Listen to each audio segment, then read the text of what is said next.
On the cusp of history, Alexandra Eala rises to 51st in the world ahead of Hong Kong Open with top 50 in her sights.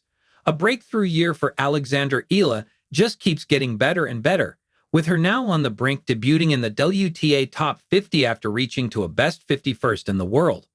That is despite her recent form not replicating the soaring heights she has previously experienced this year.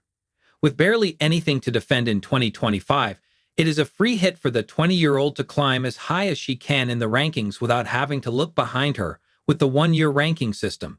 What you earn will be taken off that time next year, with players always under pressure in sustaining enough ranking points so they do not avoid a possible inevitable plummet if their form takes a turn for the worse. That is something the young Filipino does not have on her mind at the moment, as she looks to continue her steady climb, passing other WTA stars as she closes in on the coveted top 50. She is currently set to compete in the Hong Kong Open with a clash against last year's finalist Katie Boulter, who is looking to get back on track with a similar result to 2024. Eala continues to ascend. Eala started the year as the world number 140, had never reached the main draw of a Grand Slam, and had only won just a single match in any Masters 1000 event. Since then, she has endured an eye-catching rise which has seen her compete and even beat the best in the world, claiming her maiden WTA titles while making history for her country. After becoming the first tennis player from her country to break the top 100, she has now got a keen eye for the top 50.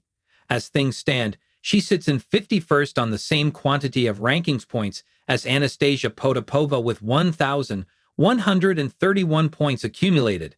However, the Russian is not competing in either Hong Kong or the other WTA events materializing in Chennai and Jiangxi. A win against Boulter would earn her 30 points, pushing her up officially into the world top 50, ticking off another huge achievement in her very tender career. However, she will not want to stop there. A last-16 tie against fellow young star Victoria Mboko could very well be on the cards. The Canadian is the third seed heading into the tournament and faces off against Aussie Talia Gibson in her opening clash. Whoever Eala faces, another 54 points will be up for grabs along with a place in the quarterfinals. This would put her deeper into the world top 50, placing her 48th bearing other players' movement.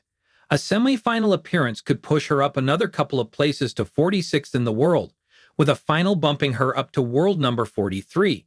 If she can go on to win her second WTA title, she will clamber into the top 40 for the first time, with the 250 points pushing her as high as world number 37.